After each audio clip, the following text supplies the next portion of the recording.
di Masjid At-Taqwa. Sebentar lagi kita akan sama-sama mendengarkan tausiah dari beliau. Mudah-mudahan ilmu yang beliau sampaikan bisa bermanfaat untuk kita semua. Tidak hanya masuk kuping kanan keluar kuping kiri, tapi masuk kuping kanan langsung kita amalkan dan kita syiarkan kepada sanak saudara kita. Itu saja mungkin dari saya. Terima kasih banyak atas perhatiannya. Ahlan wa sahlan kepada Ustazah Kristiana Dewi di Masjid At-Taqwa. Selanjutnya saya serahkan kembali kepada MC. Wabillahi taufiq wal hidayah. Wassalamualaikum warahmatullahi wabarakatuh.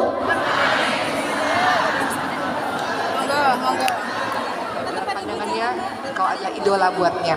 Bukan, ibu tuh kaum rebahan, bahasa anak gaul tuh, yang kerjanya main handphone melulu misalnya. Atau kalau dia bilang ibu tuh adalah orang yang suka mengaji. Para bapak juga boleh tuh nanya, enggak, bapak tuh kalau berhenti gimana sih? Bapak kerjaannya misalnya apa? Tergantung anak-anak kita bisa menilai kita ini termasuk orang tua jenis seperti apa. Yang jelas dalam surah At-Tahrim ayat 6 dikatakan, ya ayyuhalladzina amanu qu anfusakum wa ahlikum nara wa quduha an-nas wal hijarah. Wahai orang-orang beriman, jagalah dirimu, jadilah dirimu itu contoh. Orang tua jadikan contoh, jaga dirimu dan anak keluargamu dari api neraka yang bahan bakarnya manusia dan batu. Ayah dan ibu menjadi contoh untuk anak-anaknya, menjauhkan diri dari perbuatan dan perkataan yang tak berguna. Ada yang mengatakan, mama, bapak kerjaannya mohon izin sekali dangdutan melulu, gak pernah ngaji. Ada juga anak-anak yang mengatakan begitu. Jadi kita tidak mau anak-anak kita jatuh di bawah kita di hadapan mereka hanya karena kita melakukan perkara yang tidak ada gunanya. Ketiga, apakah ciri orang-orang saleh berikutnya? Walladzina hum lizzakati fa'ilun, yakni orang-orang yang menunaikan zakat. Surah Asy-Syams ayat 9 juga ada kalimat qad aflaha man zakkaha. Sesungguhnya beruntunglah orang-orang yang mensucikan jiwanya. Perintah zakat itu sangat banyak sekali dalam Al-Qur'an, Ibu sekalian. Termasuk dalam surah Al-Anfal ayat 3 sampai 4 dikatakan orang-orang yang mendirikan salat, menafkahkan sebagian dari rezeki yang kami berikan kepadanya, itulah orang-orang yang beriman dengan sebenar-benarnya. Jadi kalau mau jadi orang-orang yang saleh adalah orang-orang yang menunaikan zakat. Kita ini punya zakat, sedekah dan infak. Nanti kita akan bahas perbedaannya. Namun zakat ini adalah menandakan bahwa dia adalah seorang muslim, tentu dengan syarat-syarat tertentu. Kita lihat dalam surah At-Taubah ayat 71, Allah Subhanahu wa taala berfirman, "A'udzu billahi minasyaitonir rajim. Wal mu'minuna wal mu'minatu ba'duhum awliya'u ba'd. Ya'muruna bil ma'ruf wa yanhauna 'anil munkar wa yuqimuna as-salata wa yu'tuna az-zakata wa yuti'una Allah wa rasulahu. Ulaika sayarhamuhumullah. Innallaha 'azizun hakim." Dan orang-orang yang beriman, laki-laki dan perempuan, mereka adalah penolong bagi sebagian yang lain. Mereka menyuruh mengerjakan pada pekerjaan-pekerjaan yang baik, yang ma'ruf, mencegah dari pekerjaan atau hal-hal yang mungkar. Mereka mendirikan salat, mereka menunaikan zakat, mereka taat kepada Allah dan Rasul-Nya. Mereka itulah yang akan diberikan rahmat kasih sayang dari Allah. Sesungguhnya Allah Maha Perkasa lagi Maha Bijaksana. Perintah zakat itu ada 32 kali dalam Al-Quran, Ibu sekalian. Dan orang-orang yang tidak menunaikan zakat dalam surah Taubah ayat 34-35 mendapatkan ancaman di hari akhir. Orang-orang yang menyimpan emas dan perak, yang tidak menafkahkan di jalan Allah, beritahukan kepada mereka, mereka mendapatkan siksa yang amat pedih. Pada hari itu dipanaskan emas perak dari neraka jahanam, lalu dibakar dengannya dahi mereka, lambung mereka, punggung mereka, lalu dikatakan, inilah harta bendamu yang kau simpan untuk dirimu sendiri, maka rasakanlah sekarang akibat dari apa yang kamu simpan itu. Terlalu kikir dan sangat pelit. Padahal Islam tidak hanya mengajarkan hablum minallah, tapi juga hablum minan nas. Maka teman-teman sekalian, Rasulullah SAW mengingatkan orang-orang yang merugi adalah orang-orang yang banyak hartanya namun tidak mau bersedekah, tidak mau berinfak. Orang-orang yang menyedekahkan hartanya orang-orang yang beruntung. Namun sedikit orang-orang yang seperti itu, kata Rasul. Kata Rasul apa dalam hadis Bukhari Muslim, tidaklah seorang laki-laki mati lalu meninggalkan kambing atau unta atau sapi dan tidak dikeluarkan zakatnya, melainkan hewan-hewan itu akan datang padanya pada hari kiamat dalam bentuk yang sangat besar dan sangat gemuk, lalu menginjaknya dengan kukunya dan menanduknya dengan tanduknya. Hingga Allah memutuskan perkara di antara mereka, di antara manusia. Kemudian hewan yang paling depan menginjaknya kembali, begitu pula hewan yang paling belakang, begitulah seterusnya. Punya hewan-hewan yang banyak, punya harta benda yang banyak, tidak dikeluarkan zakatnya, mereka lah yang akan nantinya membuat sesuatu yang buruk kepada kita di hari akhir. Dalam kehidupan ini kita ada zakat, infak, sedekah. Seperti kita tahu teman-teman sekalian, zakat itu wajib bagi orang-orang tertentu ya Bu. Ya, wajib bagi orang-orang tertentu. Zakat itu apa sih? Dia mensucikan diri dan diberikan juga untuk orang-orang tertentu, untuk fakir, untuk orang miskin, untuk orang mu'alaf, orang yang terlilit hutang, untuk orang-orang yang sedang dalam perjalanan ambil zakat atau pengurus zakat, orang-orang yang sedang berjuang di jalan Allah, orang-orang yang memberikan budak untuk zakat. Ya, tapi kalau infak itu boleh diberikan kepada siapapun. Perintah berinfak ini untuk orang yang ada maupun orang yang lapang maupun untuk orang yang sempit. Orang-orang yang berinfak ini bukan orang-orang yang mampu, namun orang-orang yang mau. Betapa banyak orang kaya raya tak mau berinfak. Betapa banyak orang-orang yang hartanya pas-pasan mau berinfak. Dan Allah Subhanahu wa taala ingatkan, berinfaklah maka Allah akan berinfak kepadamu. Gak ada ceritanya, ibu kenapa saya jatuh miskin? Kenapa miskin? Karena banyak berinfak. Ada gak Bu? Ibu miskin kenapa? Karena banyak sedekah. Ada gak begitu? Yang ada orang-orang yang banyak sedekah justru makin dilimpahkan rezeki dan keberkahannya dari Allah Subhanahu wa taala. Ada kisah yang bernama seorang sahabat Abdurrahman bin Auf radhiyallahu anhu. Beliau kaya raya. Kata Rasul, "Ya Abdurrahman bin Auf, engkau masuk surga tapi merangkak. Karena orang kaya hisabnya lama. Dari mana harta kau dapatkan, kemana harta kau keluarkan. Kalau orang miskin cepat masuk surga." Pertanyaannya, ibu mau jadi orang kaya atau orang miskin? Mau jadi orang kaya atau miskin? Orang kaya lama dihisapnya. Dari mana? Detail satu-satu. Dari mana harta ini, kemana kau keluarkan, lama dihisap. Kalau orang miskin langsung masuk, gak lama hisapnya. Ibu mau jadi orang kaya atau orang miskin? Tetap jadi orang kaya ya Bu. Tangan di atas lebih baik daripada tangan di bawah ya. Asalkan rezekinya, harta yang kau peroleh dari harta yang halal. Jangan mencuri, jangan korupsi, jangan mengambil hak orang lain. Kalau kau melakukan itu, kau bawa keluar rumah, kemudian kau belikan makanan, minuman dan anak-anakmu, keluargamu, masuk ke dalam tubuhnya harta yang haram. Kau dengan menyengajakan diri membuat anak-anakmu, keluargamu itu masuk ke dalam nerakanya Allah karena haram masuk ke dalam tubuhnya. Jadi tetap jadi orang kaya ya Bu, walaupun hisabnya lama. Abdurrahman bin Auf merasa, ya Allah kaya sekali, mau dikurangi hartanya. Maka suatu ketika para sahabat-sahabat sedang pergi dalam sebuah perang, dan pada saat itu mulailah kurma-kurma membusuk karena kan mereka tidak sempat berdagang, mereka harus berperang. Akhirnya Abdurrahman bin Auf ingin mengurangi hartanya dengan membeli kurma-kurma busuk itu. Kira-kira Abdurrahman bin Auf perlu nggak kurma busuk itu? Perlu nggak? Enggak. Tapi beli untuk tolong sahabatnya, untuk tolong teman-temannya. Ibu kadang begitu kan? Kita nggak perlu nih barang ini, tapi kita beli aja karena kita merasa ingin memberikan kasih sayang pada orang itu, betul? Ingin tolong orang itu, betul? Apakah Abdurrahman bin Auf berkurang hartanya?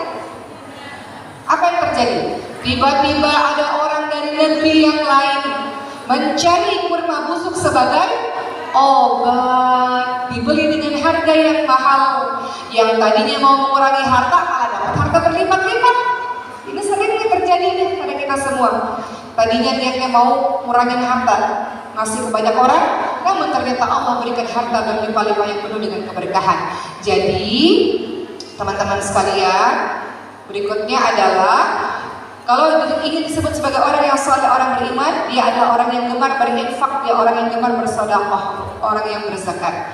Kemudian yang keberapa Bu? Yang keempat. Masya Allah. Apalagi yang harus dilakukan kalau kita menjadi orang-orang saleh, orang beriman?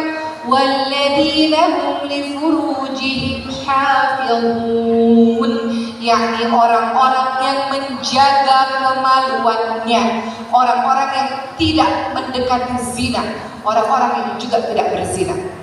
Dikatakan dalam surah Al-Isra ayat 32, wala taqrabuz zina innahu kana fahishatan wa sa'a sabila, dan janganlah kamu mendekati zina, sesungguhnya zina itu adalah perbuatan yang sangat keji dan sebuah jalan yang buruk. Berzina, mendekati zina saja tidak boleh, apalagi berzina. Mendekati zina itu apa? Memandang kepada yang bukan haknya, memandang yang haram-haram, mata memandang yang haram, mendekati zina. Lisan berucap kepada orang yang bukan non-mahramnya, mendekati zina. Telinga mendengarkan hal-hal yang tidak sepatutnya didengar, mendekati zina. Tangan menyentuh kepada yang bukan haknya, mendekati zina. Kaki melangkah kepada tempat-tempat tertentu yang diharamkan oleh Allah, mendekati zina. Dan nanti ujungnya adalah kepada kemaluan. Tapi sebelum menuju kepada itu pasti didahului dengan pandangan mata, tangan, dan sebagainya. Maka dalam surah Al-Isra ayat 32 Allah bukan katakan jangan berzina, Allah katakan jangan dekati zina. Jangan dekati zina. Dikatakan dalam surah Al-Mu'minun ayat kalau saya tidak salah ya, dikatakan, saya lupa ayatnya tapi kalimatnya, wahai orang-orang beriman, surah An-Nur kalau tidak salah ayat 30 sampai 31 kalau saya tidak salah, wahai orang-orang beriman, jagalah pandangan dan jagalah kemaluan. Wahai wanita-wanita beriman, jagalah pandangan dan jaga kemaluan. Sebelum menuju ke situ biasanya diawali dengan pandangan mata terlebih dahulu. Jadi orang-orang beriman itu orang-orang yang betul-betul menjaga diri dari zina. Makanya ada 7 golongan orang yang akan dinaungi di padang mahsyar. Kalau kita mati, kita mau masuk kepada alam barzah. Setelah itu kita dibangkitkan di padang mahsyar dalam keadaan tidak berpakaian, matahari dekat di atas kepala kita. Kita menunggu apa balasan Allah kepada kita. Dan ada 7 golongan orang yang dinaungi oleh Allah. Siapa itu? Pemimpin yang adil. Setelah itu pemuda-pemudi yang tumbuh dalam ketaatan kepada Allah, orang-orang yang memakmurkan masjid, orang-orang yang mencintai dan berbisa karena Allah, orang yang diajak berzina dia katakan tidak, saya takut kepada Allah. Orang-orang yang bersedekah secara ikhlas, dan orang-orang yang menangis mengalirkan air mata dalam kesendirian karena cinta dan takut kepada Allah Subhanahu wa taala. Inilah golongan orang-orang yang mendapatkan pertolongan dari Allah di hari padang mahsyar nanti. Di padang mahsyar Allah tolong beliau, Allah berikan naungan kepada orang-orang begini. Jadi menjaga diri dari perbuatan zina. Dalam hadis riwayat muttafaqun alaih dijelaskan ibu-ibu sekalian, 3 orang terjebak di dalam gua. Mereka sedang berjalan-jalan, tiba-tiba terjadi badai, mereka berlindung di dalam gua. Tiba-tiba batu besar menutup pintu gua dan mereka dorong pintu tersebut tidak bisa, maka mereka tawasul dengan amal saleh mereka. Salah satu orang mengatakan, ya Allah, saya pernah mencintai seseorang dan hendak berzina dengannya, namun saya tinggalkan dia karena saya mencintaimu, saya takut kepadamu wahai Allah. Dan Allah nilai ini perbuatan baik, maka Allah geser bagi itu sebagai pertolongan dari Allah. Jadi yang keempat adalah mau jadi orang-orang yang saleh, kita menjaga kesucian diri kita. Siti Khadijah radhiyallahu anha, beliau seorang janda, tapi beliau digelari sebagai wanita suci. Jadi suci itu bukan berkaitan dengan yang lain-lain, suci itu berkaitan bagaimana dia bisa membawa dan menjaga dirinya. Sebagaimana dalam surah An-Nisa 34 dikatakan istri yang salihah adalah فَالصَّالِحَاتُ قَانِتَاتٌ حَافِظَاتٌ لِلْغَيْبِ بِمَا حَفِظَ اللَّهُ. Wanita atau istri yang salihah yang taat kepada Allah, otomatis dia patuh kepada suaminya selama suaminya menyuruh pada kebaikan, dan menjaga dirinya, menjaga kehormatan dirinya. Jadi yang keempat, kalau mau jadi orang-orang salih, maka menjaga diri dari zina. Kadang-kadang kita lihat Instagram, kok suami orang lain keren banget, ya Allah, langsung tutup Instagram, ya, nggak usah lihat Instagram. Atau kadang-kadang kita iri dengan kehidupan rumah tangga orang lain, kalau gitu nggak usah main Instagram. Karena setiap orang sudah memilih foto terbaik, foto tercakap, foto terkeren untuk diposting di Instagramnya masing-masing. Jadi kita jaga pandangan mata kita kalau memang kita rasa itu mengganggu kita. Berikutnya yang kelima, ciri orang-orang yang saleh, orang-orang beriman yang Allah masukkan ke dalam syurga Firdaus apa? Walladzina hum li amanatihim wa 'ahdihim ra'un. yakni orang-orang yang memelihara amanah dan janjinya. Kita ini orang-orang yang amanah. Ketika dipercaya, kita bisa dipercaya amanah dan kita menepati janji kita. Kita ini sebelum masuk ke alam dunia ada alam ruh, sahabat-sahabat sekalian. Dalam surah Al-A'raf ayat ke 172, Allah Subhanahu wa taala meminta kita perjanjian kita. Alastu bi rabbikum, bukankah aku ini Tuhanmu, kata Allah. Kemudian kita katakan qalu bala syahidina, benar ya Allah, Kaulah Tuhan kami bersaksi. Jadi di alam ruh kita sudah bersaksi Allah Tuhan kita, sehingga harus semasa di dunia ini kita menjalankan amanah kita itu. Kita mengatakan Allah adalah Rabb kita, Tuhan kita. Artinya amanah itu harus dijalankan dengan sebaik-baiknya dengan cara tunduk patuh takluk kepada Allah Subhanahu wa taala. Kadang-kadang dalam kehidupan kita ini kita lupa kepada Allah Subhanahu wa taala. Bagaimana mungkin? Padahal kita sholat juga kita mengatakan, kita berikrar, inna sholati wa nusuki wa mahyaya wa mamati lillahi rabbil alamin. Kita kan berjanji kepada Allah, ya Allah, sesungguhnya sholatku, ibadahku, hidupku, matiku hanya untuk Allah. Apapun yang aku kerjakan ya Allah, apapun profesiku ya Allah, kujadikan ini sebagai jalan ibadah untuk mendapatkan ridha wahai Allah. Begitu teman-teman sekalian, begitu seharusnya. Kita semua adalah pemimpin, betul ibu sekalian. Seorang ayah pemimpin bagi keluarganya, ibu-ibu adalah pemimpin di rumahnya. Kita semua ini pemimpin yang akan dimintai pertanggungjawabannya. Amanah itu pasti sesuatu yang diemban oleh seseorang yang kita diperintahkan untuk menunaikan. Maka orang-orang saleh, orang-orang beriman, dia betul-betul amanah menjalankan setiap tugasnya. Dia tidak berkhianat. Lawan dari amanah itu khianat.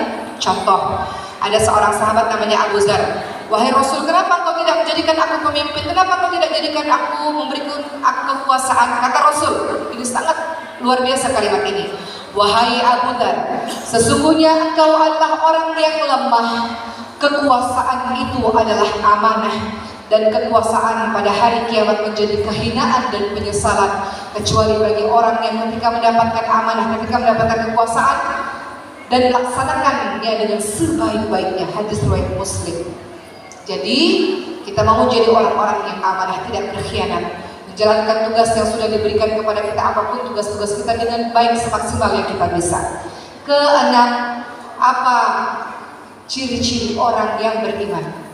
Kembali lagi ibu sekalian, kalau tadi di awal khusyuk dalam salat, ayat ini diakhiri dengan sholawatihim yuhafidun, yakni orang-orang yang memelihara sembahyangnya. Salat adalah tiang agama. Islam seseorang tidaklah tegak kecuali dengan salat. Yang membedakan orang beriman dan tidak beriman adalah salatnya. Contoh, saya pegang air mineral ini.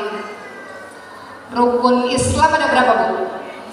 5. Kita analogikan, ini syahadat, ini salat ya, Bu. Sisanya yang lain ya. Kalau orang tidak menjalankan haji, saya lepas nih, boleh nggak? Karena haji hanya bagi orang yang mampu, betul? Kemudian rukun iman yang keempat, rukun Islam yang keempat apa?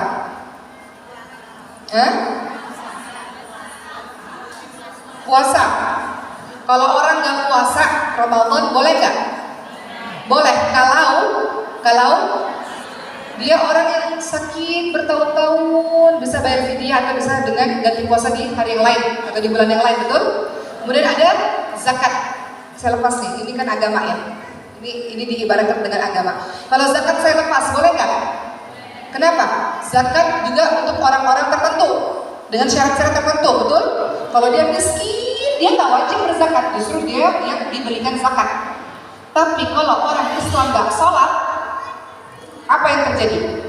Atau nggak syahadat? Ini syahadat, ini sholat. Apa yang terjadi? Lepas nggak agamanya? Kalau saya lepasin, lihat tepat. Nih Bu, kalau saya lepasin sholatnya atau lepasin syahadatnya, Islam seseorang jatuh nggak? Atau agama seseorang jatuh nggak?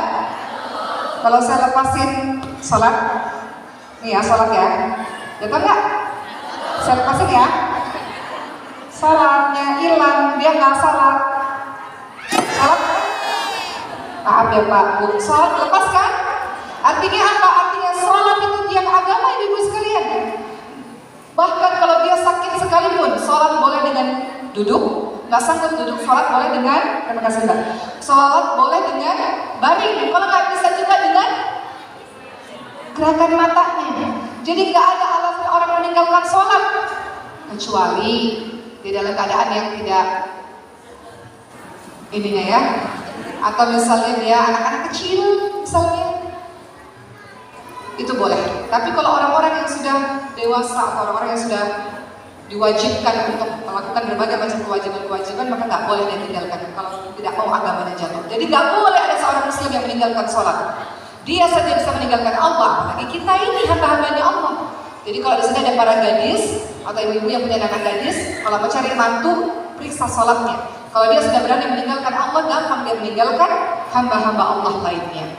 Jadi sholat ini luar biasa teman-teman sekalian. Rukun Islam yang paling utama setelah syahadat, nggak boleh dilepas dalam keadaan apapun. Kalau haji, zakat, puasa itu masih bisa karena dilakukan oleh orang-orang tertentu. Tapi kalau sholat dan syahadat nggak boleh, nggak ada tawar-menawar mengenai hal tersebut. Baik, begitulah teman-teman sekalian, orang-orang yang mengerjakan sholat dengan baik. Diawali dengan sholat tadi kan ayat ini, kemudian diakhiri dengan sholat, memelihara sholatnya, dia akan mendapatkan cinta dan ridha dari Allah Subhanahu wa Ta'ala. Surah Ali Imran ayat 31 mengatakan, katakanlah jika kamu benar-benar mencintai Allah, ikutilah aku, niscaya Allah mencintai dan mengampuni dosa-dosamu. Kedua, orang-orang ini akan selamat dari nerakanya Allah. Al-Ahzab 71 dalilnya, dan barang siapa yang mentaati Allah dan Rasulnya, maka sesungguhnya dia mendapatkan kemenangan yang besar. Ketiga, orang-orang yang melaksanakan salat dengan baik, dalam surah Al-Mu'minun ayat 1-11, nanti kalimat akhirnya adalah, sungguh beruntung orang-orang yang beriman, orang-orang yang memelihara salatnya, itulah orang-orang yang mewarisi syurga Firdaus berkekal di dalamnya. Dan orang-orang yang salat dengan baik, dengan khusyuk, dengan tenang, paham bacaannya, gerakannya betul, maka orang ini disifati sebagai orang yang beriman dan bertakwa. Dalam surah Al-Baqarah 2 dan 3 disebutkan, "Dzalikal kitabu la raiba fihi hudan lil muttaqin alladziina yu'minuuna bil ghaibi wa yuqiimuuna as-salata wa mimma razaqnaahum yunfiqun." Kitab Al-Quran ini tiada keraguan padanya, yaitu merupakan petunjuk bagi orang-orang bertakwa. Siapakah orang-orang bertakwa? Mereka yang beriman kepada yang ghaib. Orang-orang bertakwa itu beriman kepada yang ghaib.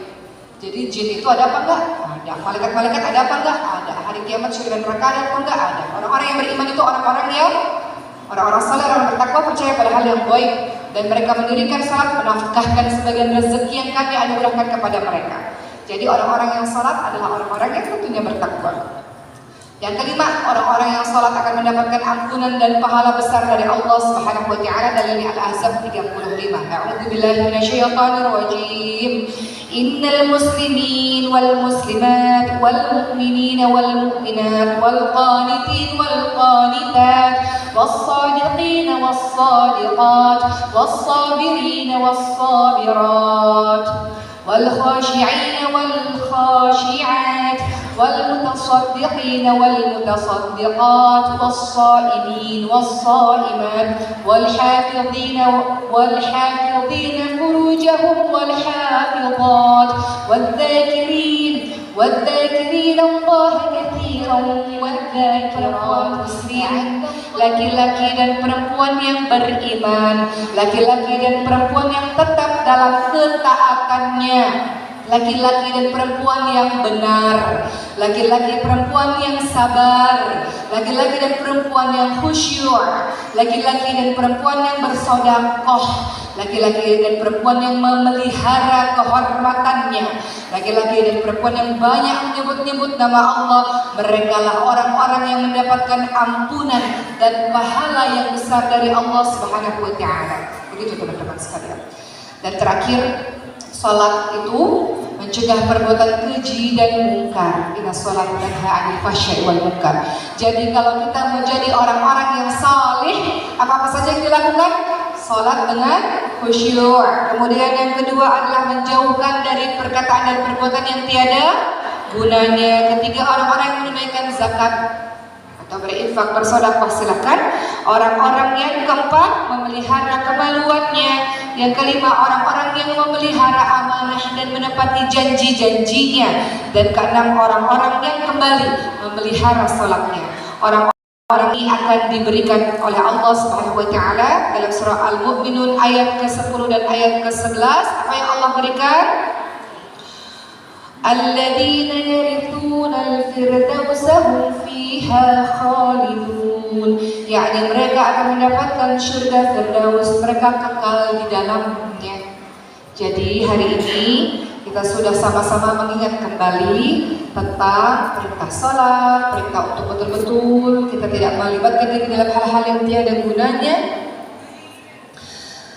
Kemudian Masya Allah kita juga dilarang untuk berkhianat, teman-teman sekalian. Kalau kita berjanji kita tepati, kalau diberi amanah betul-betul menjalankan amanah itu. Jangan dekati zina, jangan coba-coba anak-anak kita didik dia. Malam minggu jangan kita katakan, nah kok nggak keluar, nah nggak punya pacar, nah. Di ibunya malah menjerumuskan dia dalam mendekati zina. Jadi perawat tua kamu kalau nggak punya pacar, misalnya begitu. Jangan ya Bu. Kita sudah belajar pada hari ini kita jaga kehormatan dan kesucian diri dan keluarga kita. Terakhir dari saya, Amirul Mukminin Sayyidina Umar bin Khattab radhiyallahu anhu mengatakan, sesungguhnya di antara perkara terpenting bagi kalian adalah salat. Barang siapa menjaga salat, dia telah menjaga agama. Barang siapa menyia-nyiakannya, maka untuk amalan lainnya lebih disia-siakan. Tidak ada bagian dalam Islam bagi orang yang meninggalkan salat. Ketat kita urusan salat, ketat kita urusan agama untuk anak-anak kita.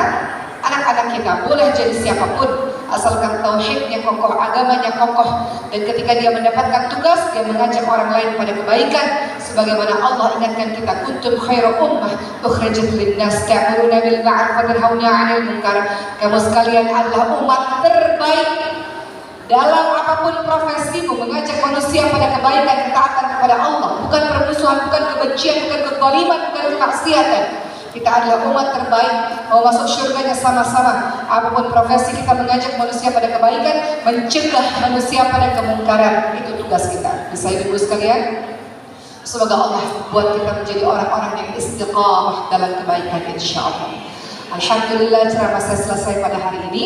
Izinkan saya pada hari ini menayangkan satu buah video. Bapak dan Ibu silahkan lihat video ini, di mana anak-anak kita di pelosok-pelosok tidak punya biaya untuk belajar, maka kita berikan pendidikan beasiswa full. Mereka bisa hafal Quran 30 juz, mereka bisa kuliah-kuliah S1, S2 dan terus dengan beasiswa. Mereka jadi orang-orang baik, orang-orang hebat yang mengisi negeri ini, dan negeri ini menjadi baldatun thayyibatun wa rabbun ghafur karena orang-orangnya adalah orang-orang baik. Silakan kita lihat video ini bersama-sama.